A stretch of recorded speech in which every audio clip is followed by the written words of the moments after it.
Hello, Abraham. My question is about not thinking. Yeah. How far back into a vibration do you have to go before it becomes a thought? Because a thought is a realization of a vibration. It's a translation of a vibration. It's a perception of a vibration. So, can you feel without translating what you're feeling into words? We're asking all of you. Can you have a feeling and resist the urge to verbalize what you're feeling? Yes. That's really good if you can do that. We don't believe you, but it's really good. We do believe. So that would be an example of that, where you're feeling and not trying too hard to explain it to anyone. This is really good. So when you feel the urge to explain something to someone, what are you wanting to accomplish with your explanation to the person? Understanding. You're wanting them to feel resonance. You're wanting them to know what you feel. Yeah. So when you're feeling and you have no need to describe it to someone, you're just feeling it. You and your inner being are just feeling it. Can you feel how you don't have to use words because you know what you know, and you know your inner being knows what you know, and you know that you're feeling what your inner being is feeling, and we're sort of all in this together? That's really what we'd be going for. We would use these words to your partners, to your children, to your co-workers, to your friends. In this conversation, we would use these words. I'm not looking for resonance with you for a while because I keep thinking I need to explain to you. I'm looking for resonance with my inner being who needs no explanation.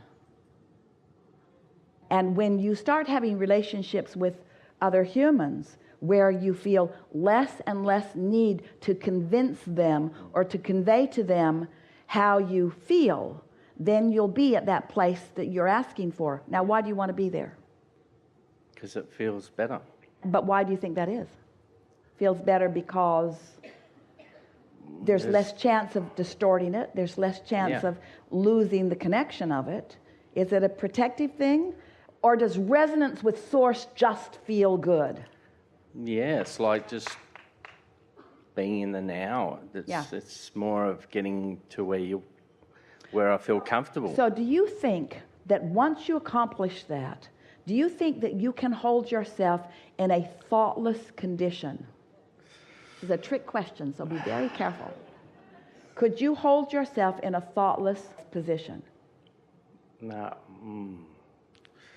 I don't know. Nope. And you know why?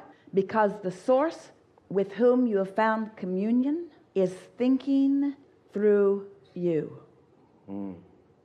Is offering a vibration that you want to translate. You want to perceive it. You want to experience it. It's the evolution of all that we are. Yeah. So it isn't being thoughtless that you seek. It's being resistant that you want to be free of. That's the rebellion. You don't want to stop thinking. Yeah. You want to cease the resistance and allow the expansion. Yeah, I get that. Yeah, we know you do. So now what? Want to leave it there, or you want to talk about what we're thinking about? Answer for yourself. Is that satisfying? Is that far enough? Is that as far as you want to go? Or is there more to be experienced? I think the manifesting part fits in there somewhere. But this is the thing that we're wanting to convey to you. Manifesting is realization.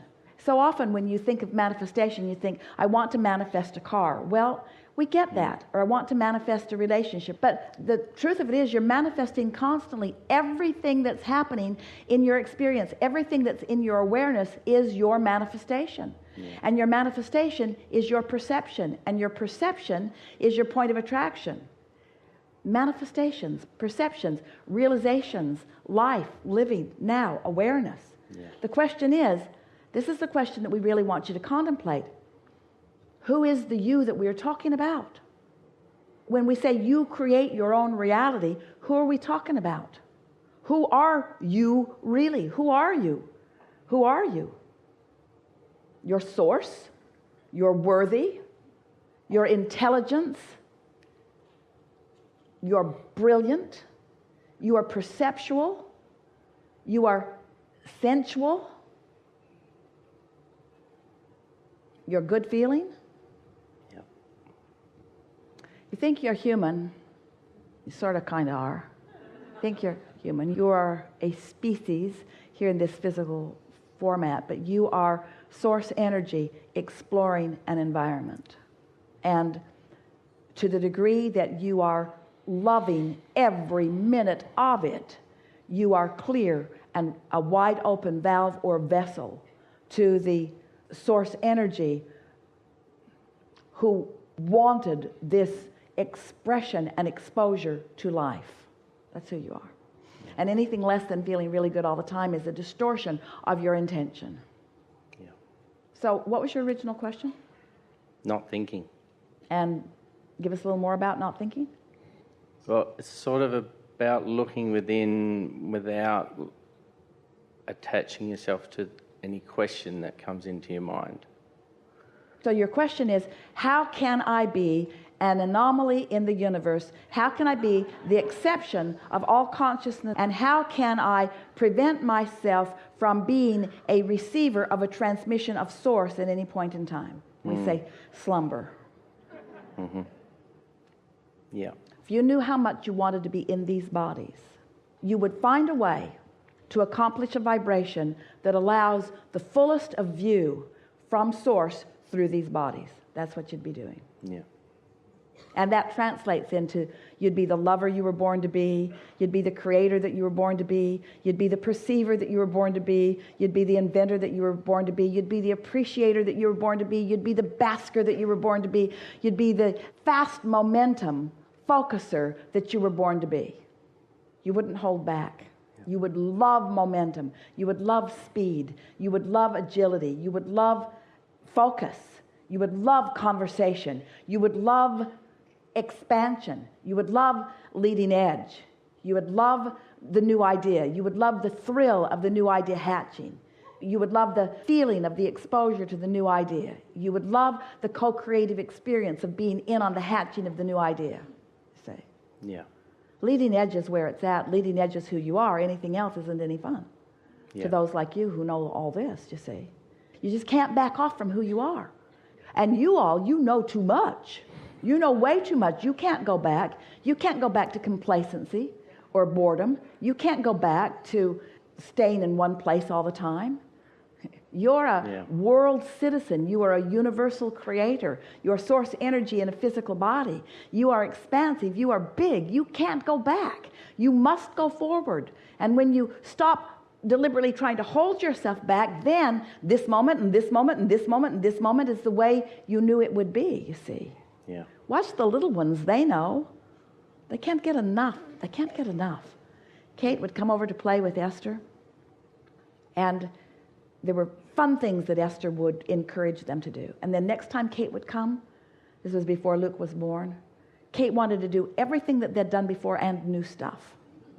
And then next time she'd come, she wanted to do everything that she'd done before and new stuff. And then the next time, everything that they'd done before and new stuff. In other words, there was the fun on the golf cart, and there was the treasure hunt around the property, and there was the looking for pennies hidden in the treehouse. And there was the chasing the roadrunner around. In other words, let's do all of those things that we've done before and something new.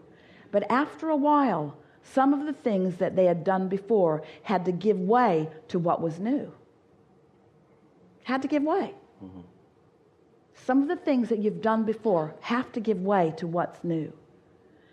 And then there was the realization that it was the new that was the most fun. Because the stuff you've done before becomes sort of complacent, doesn't it? It's in the hatching of the new that the true energy, it's the explosion into the new that you're about, you see. Yeah. You want to think. You just don't want to think resistant thoughts. Yeah, absolutely. Really good. Yeah. Yeah. Thank you. Yeah.